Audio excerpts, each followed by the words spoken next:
Alright, so this is secondary squat day. So this session again kind of morphed a little bit during the block. So initially it was up to single. I think the tempo was 2-2-1 or maybe 3-2-1 to start with. But just kind of like a loose. I wasn't kind of too bothered about sticking to like a metronome or anything like that. It was more just like a pretty reasonable eccentric, like a fairly slow eccentric. I wasn't able to go stupidly slow or anything. A good solid pause, like 1 to 2 count, depending. Normally relatively good at pause squats. Can shite out a little bit when it gets heavier. That's relatively solid. That's maybe kind of like between 1 and 2. But yeah, kind of relatively true to what was the aim. And then it was 3x3, same condition, 2-2-1, and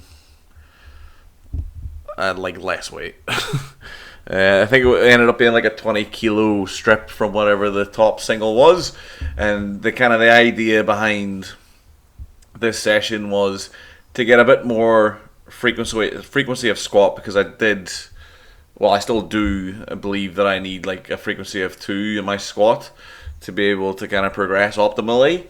But also, typically, if I look back at training logs, which I do from time to time, kind of look at successful periods of training, whenever squats went well, pause squats been in the program. So that was kind of the main reason between putting it in. Just adding the tempo, just really trying to limit the load more than anything else. On top of this, also as a reaction or as an adaptation from kind of the primary squat not going as well as I expected, from this week I added in sets of 6. So there was 3 sets of 6 at the same intensity, 160 added at the end, and the thinking was I had the sets of 3 at 80% is like heavier volume.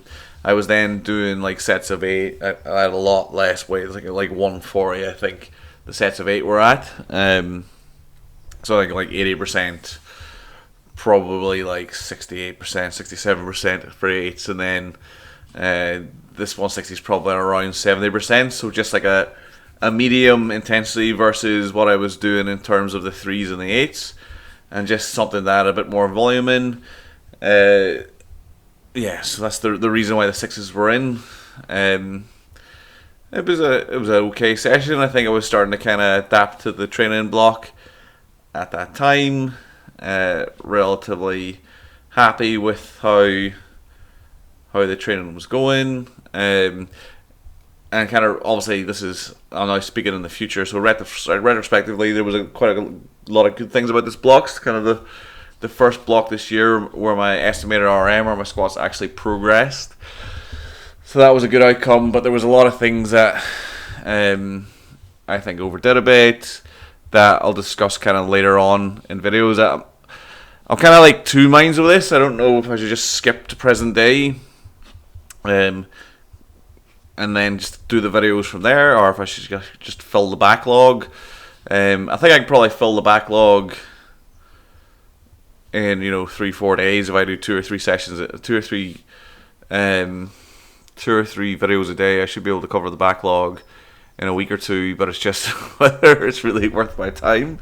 Just because there's a number of people watching these videos, like between 60 and 120 views they get regularly, and like I said at the start, it wasn't really that this kind of process was a passion or was a project where I was looking to make money. It was more just more of a passion project, kind of just logging my training, making videos, kind of get back in the habit of making videos. I do enjoy making videos. I do enjoy that kind of creative side of what I do. That's kind of really fallen by the wayside last kind of 3 or 4 years. But yeah, I mean, this is like 30 minutes or 40 minutes of a work day that I've spent fucking making videos of my own training, which is kind of fucking narcissistic in a way, I guess, but also kind of enjoyable. But it is like it does help with the coaching side of things, and it does help with my training side of things, because it's a chance for me. I quite like when I talk, I feel like I form thoughts a lot better. So soundboarding things out, either talking to someone or just talking to a video like this, really helps with my thought process. So it's probably good in that sense as a reflective task. But anyway, the Cyclist squats have gone. I thought they were a really good lift. I really enjoyed them. I thought they were much better for me than belt squat. They didn't blow out my lifts. They felt useful. They kind of helped my knee a bit. My right knee was getting a bit sore. It seems to be pretty healthy now. I might bring them back in, but I don't, kind of like struggling for time a wee bit. So I'm doing single leg work now on the Monday, and that seems to be helping quite a lot. So all in all, run of the mill session, done and dusted. TY, like and subscribe, of course. I'll check you next one.